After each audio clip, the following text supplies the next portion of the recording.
Before the storm, which is how we all count time here, so before 2005, I did a lot of community work looking at after-school programs and what worked and what didn't work. And I got to know Kevin Brown through the after-school programs that he was doing here, and I came to spend a little time here and do a little evaluation of his after-school programs. Before the storm, I came to TCC and I watched the kids. I did interviews of some parents. I did interviews with Kevin and his staff.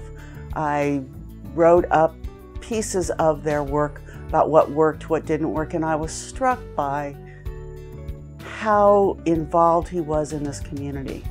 And after Katrina, I didn't really, in a formal sense, come and evaluate him for a program, but what I did do was include TCC in my long-term evaluations of what made nonprofits thrive after the storm.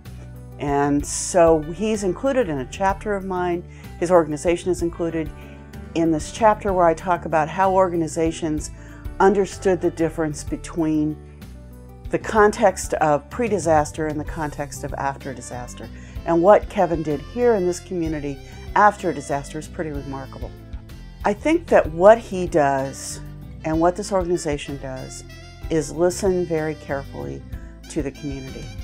That he listens to the needs of the people who live here.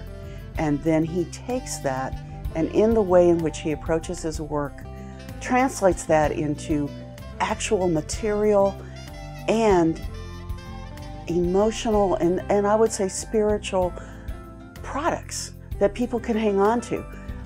So that he can help rebuild a home. He can help someone work around whatever it is around getting their house back. He can help, he understands what children need.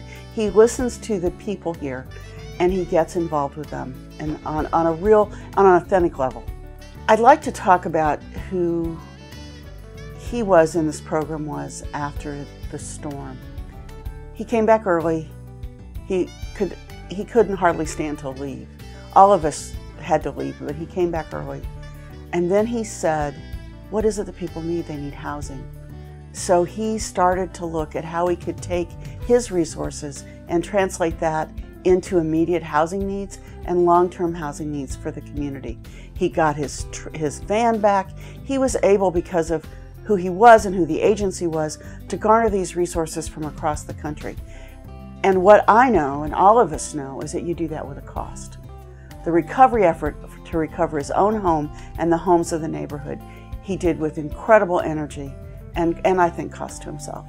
After Katrina, the NGOs in this area were for the first time sort of on the radar nationally and internationally. And funds came for a variety of reasons. Now people sort of have new disasters to go to, but the need is still here. So financially, the need for housing still in Holly Grove and Dixon is still here. The need for services for the elderly, the need for children is still here. So financially, every NGO still needs help in this area because we are not recovered yet. Drive around the neighborhoods, you'll see. And also, the organization always needs people to come and work with the kids, work with the elderly, work with the people in his community. I have great privilege in the sense that I have a job that allows me to both teach and to work in the community. And I've had that kind of privilege, I call it, for 27 years. And so I have always thought that to do the work of teaching well and research well, I have to be in the community.